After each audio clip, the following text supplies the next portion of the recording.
읽어드린 이 말씀은 이스라엘 역사에서 아직 왕이 없을 때에 이제 사무엘이 막 이스라엘의 사사요 선지자로 활동을 시작할 때 일어난 사건을 우리에게 소개를 하고 있습니다. 이 당시 이스라엘의 가장 큰 위협인 블레셋이 쳐들어왔습니다. 블레셋은 이스라엘보다 강대국이었고 기술이 발달했고 그리고 군사력이나 무기에서 이스라엘보다 월등한 조직과 체계를 가지고 있었습니다. 블레셋은 이스라엘에 아직 없는 철제 무기, 즉 쇠로 만든 창이나 칼을 가지고서 전쟁을 하는, 당연히 무기에서 뒤처진 이스라엘은 번번이 블레셋의 공격에 매우 취약할 수밖에 없는 그런 상황이었습니다.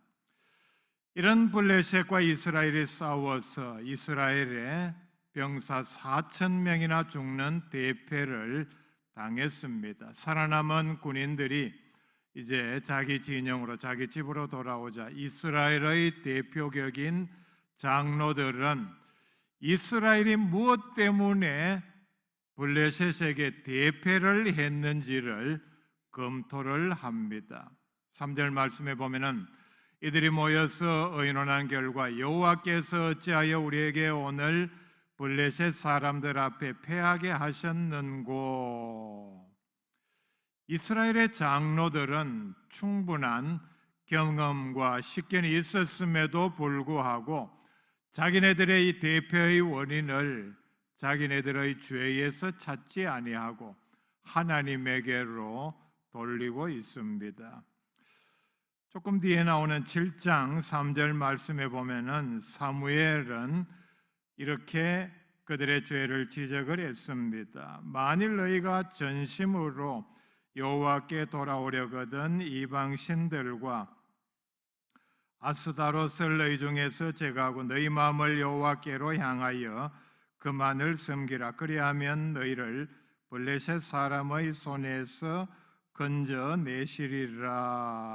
직접 간접으로 너희들이 얼마 전에 블레셋에게 대패를 당한, 전쟁에 대패했다면 그것으로 끝이겠습니까? 가진 모든 물건 다 빼앗기고 잡아갈 수 있는 모든 자기네들의 식구는 노예로 부리기 위해서 끌고 가는 이런 엄청난 손실을 당한 이유가 무엇이냐? 너희들이 우상 숭배를 했기 때문이다. 이런 우상을 제거하면은 하나님께서 너희들을 블레셋의 손에서 건져 주실 것이라 지적을 했습니다. 이런 지적을 하기 전에 이스라엘의 장로들은 그들이 블레셋에게 대패한 원인을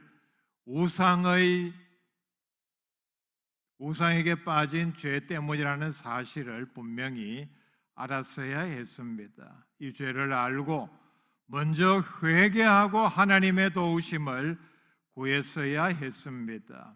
그런데 이스라엘의 장로들은 이 사실을 깨닫지 못하고 대패의 원인을 하나님에게로 돌리고 있습니다.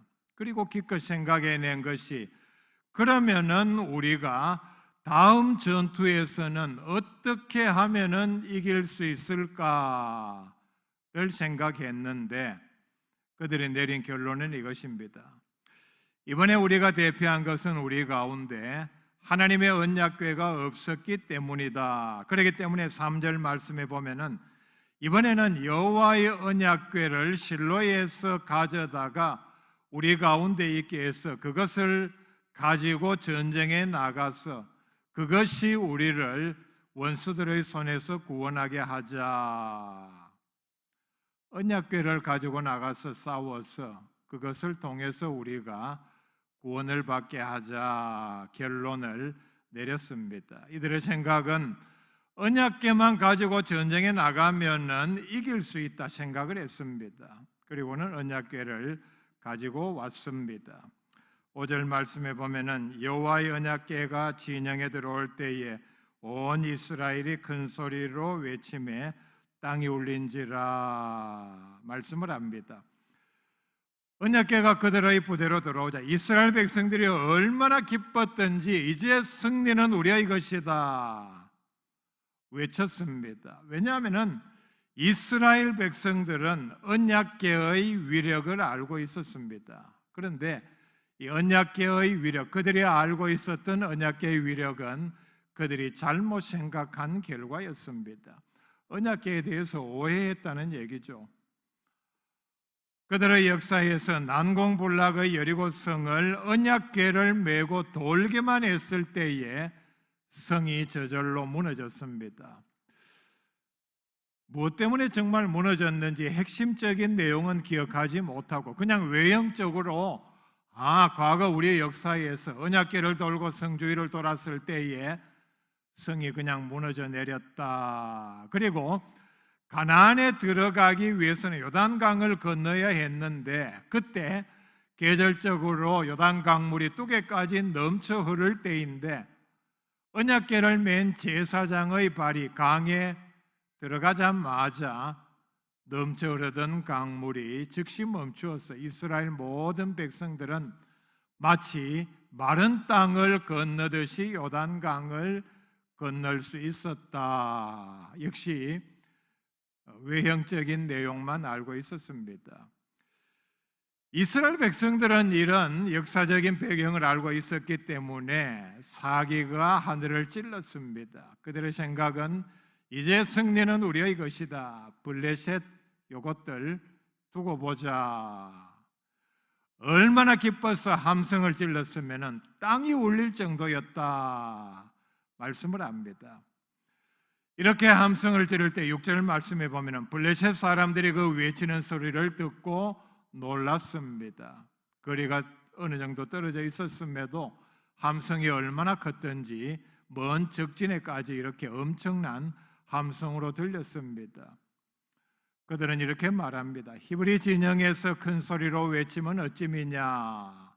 알아보니 여호와의 언약궤가 이스라엘 진영으로 들어왔다는 사실을 깨달았습니다. 그러자 그들은 두려워서 7절에 보면은 신이 진영에 이르렀도다 하고 또 이르되 우리에게 화로다. 전날에는 이런 일이 없었도다. 8절에 우리에게 화로다. 누가 우리를 인응한 신들의 손에서 건지리요. 그들은 광야에서 여러 가지 재앙으로 애굽인을 친 신들이니라.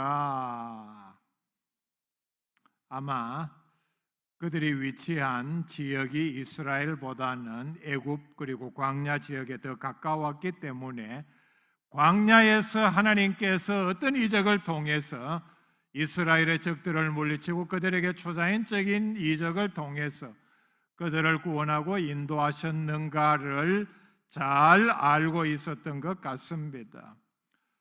하나님께서 도와주셔서 가나안을 이렇게 점령할 수 있었다는 사실까지 깨달은 것 같습니다.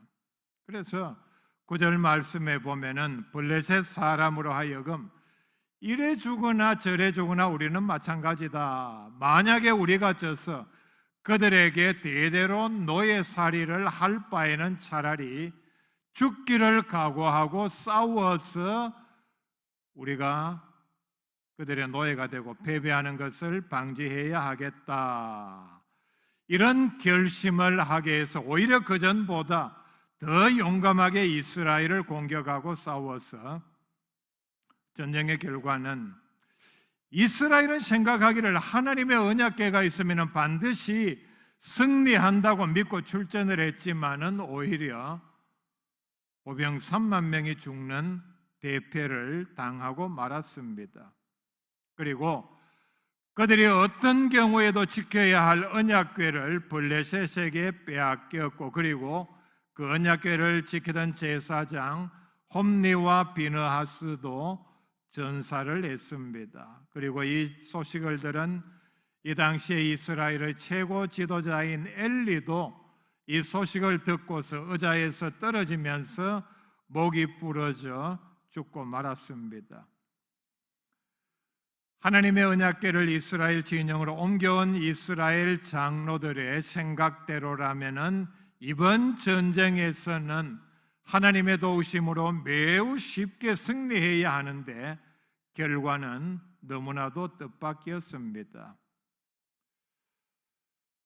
과거 역사를 한번 돌아가 봅시다. 하나님께서 모세에게 광야에서 언약궤를 만들라고 한 것은 하나님께서 이스라엘 백성들과 함께 하신다는 사실을 이런 언약궤를 통해서 상징적으로 보여주기 위해서였습니다.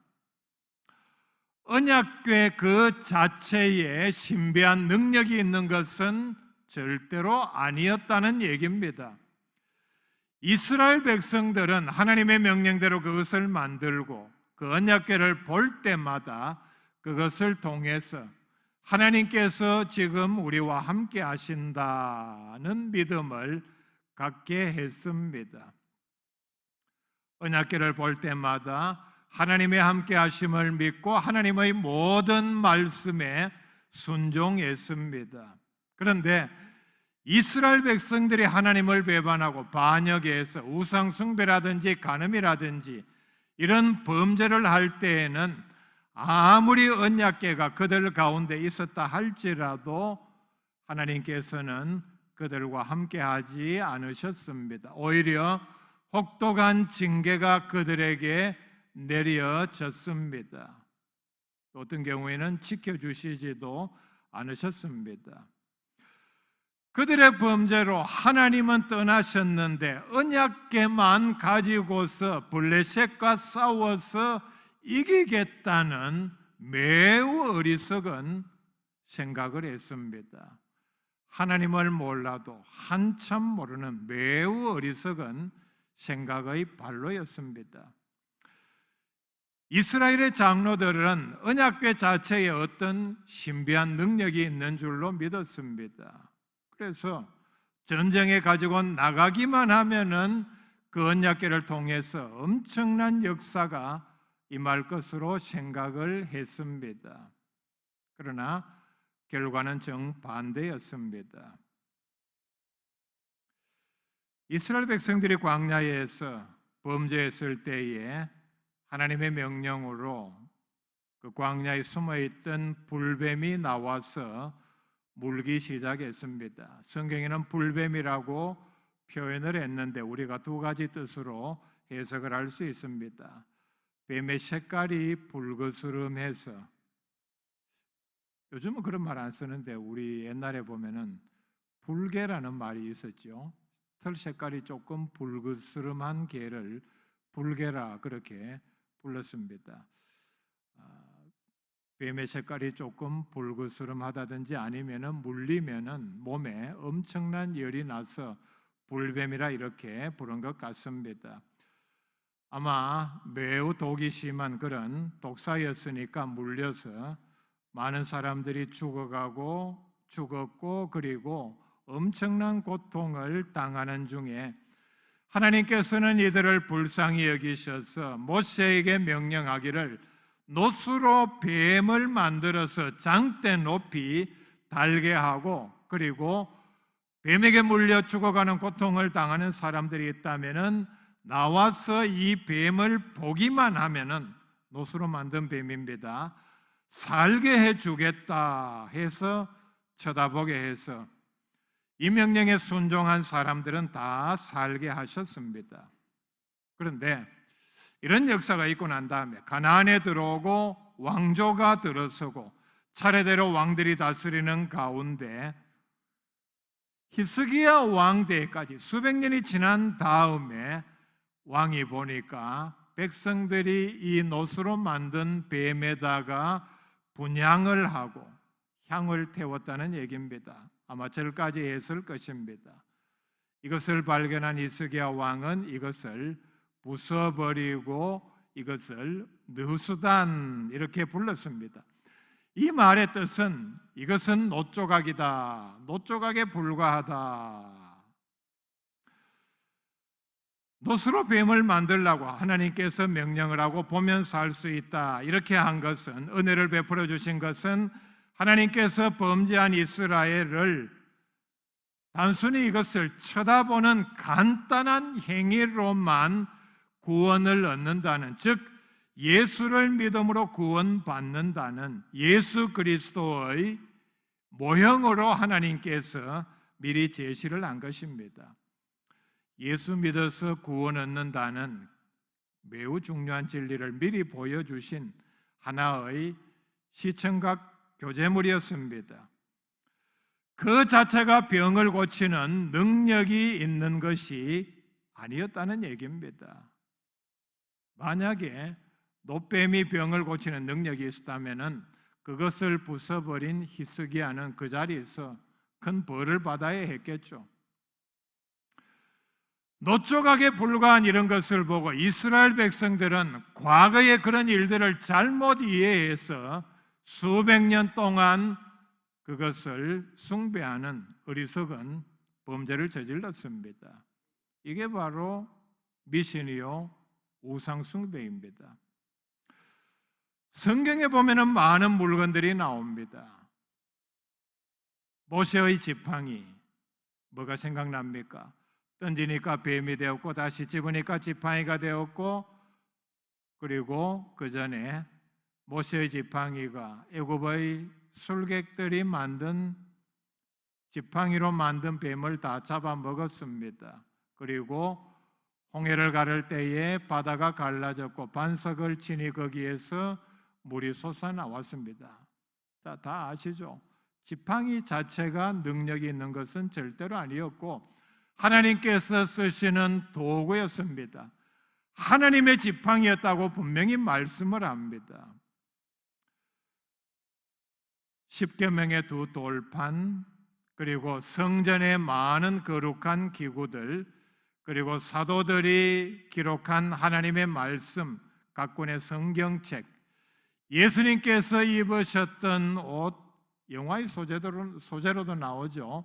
예수님께서 쓰셨던 잔이 있다. 그리고 예수님께서 달리셨던 십자가, 그리고 사도행전에 보면은 바울이 썼던 손수건과 앞치마가 나옵니다. 그 대목에 보면은 사람들이 바울의 손수건과 앞치마만 가져다가 병든 자에게 놓고 덮을 때에 병든 자가 일어나는 엄청난 이적을 행했다 말씀을 합니다. 많은 물건들을 제가 예를 들었는데 이 가운데 남아있는 것은 하나도 없습니다. 속된 말로 천만다행입니다. 이런 물건들이 지금까지 남아있다면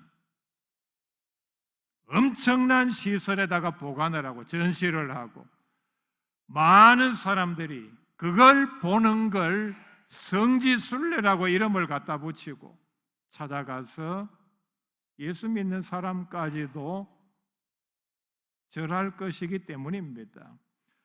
하나님께서는 사람들의 이런 어리석은 그리고 미신적인 생각을 미리 아시고 다 없애버리셨습니다. 히스기야 왕이 부숴버린 그 노뱀, 고고학적으로 보면은 엄청난 가치를 가지고 있습니다. 여러분, 우리가 생각만 해도 엄청난 일입니다. 중동 어디에 이스라엘이든 이집트든 어디 박물관에 과거에 하나님께서 만들어서 장대 높이 달았고 그리고 많은 사람들이 봄으로 인해서 죽던 사람들도 살아났던 그 노뱀이 어디 박물관에 보관이 되어 있다. 역사적인 사실을 증명하는 일이기도 하고 여러분 가서 보고 싶지 않습니까? 저라도 가서 보고 싶은 마음이 있습니다. 소중하게 보관을 했어야 하는데 뭐 이렇게 말할 수도 있겠죠. 히스기야 왕이 그 엄청난 고고학적 가치를 몰라버렸기 때문에 부숴서 버린 것이 아니냐. 여러분 이거 아십니까? 제가 얼마 전에 몇 년 전에 본 뉴스입니다. 나폴레옹이 쓰던 칫솔이 몇 천만 원에 경매에서 팔렸다. 이게 이제 인간의 속성입니다. 유명한 사람이 쓰던 뭐 하다 못해 칫솔까지도 수천만 원에 경매되었다는 사실입니다. 그렇게 따지면은 이 노뱀은 얼마의 가치가 있겠습니까?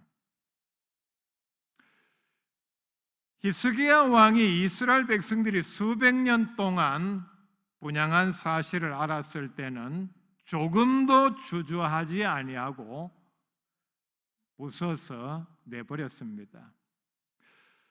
믿음은 전적으로 하나님만 믿고 의지하는 것입니다. 조금이라도 다른 것을 믿고 의지한다면 그것은 바로 우상 숭배입니다. 바른 믿음은 말씀에 근거한 믿음입니다. 믿음은 회개와 순종입니다. 회개와 순종 없이 우리가 다른 어떤 무엇을 한들 하나님께 드린들 그것은 바른 믿음이 아닙니다.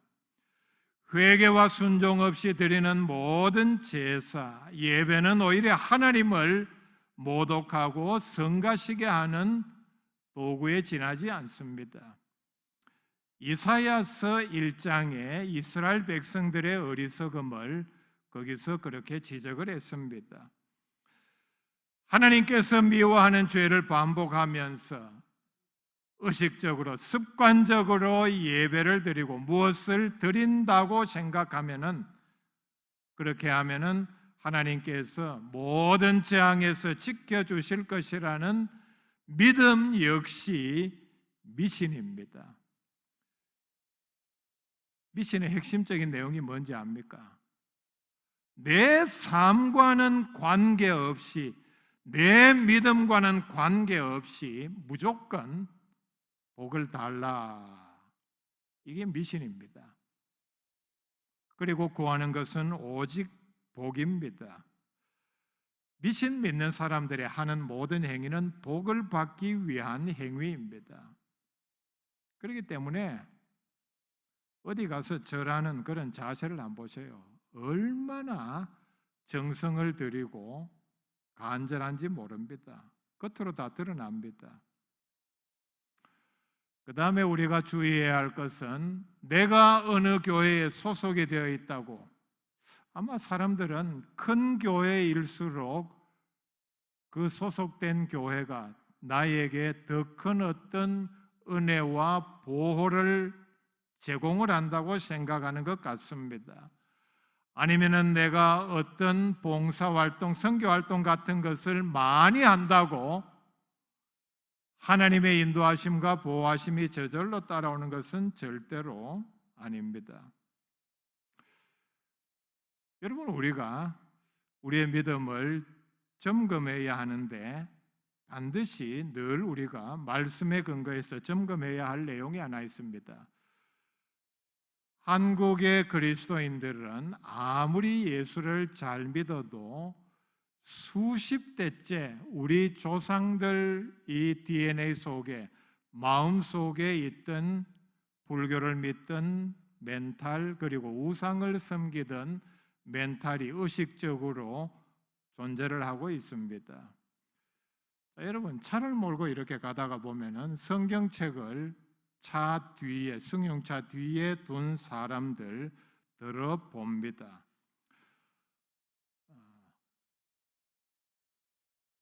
차 타고 가다가 시간이 나면은 성경책을 읽기 위해서 거기에다 둔 것은 아닐 것입니다. 성경을 읽기 위함이면은 왜 그 차 제일 뒤에 거기다가 둡니까? 창 밑에다가. 잘못된 잠재의식 가운데 차 안에다가 성경책을 두면은 사고를 예방할 수 있다는 미신적인 생각 때문입니다. 잘못 사용하는 대표적인 경우입니다.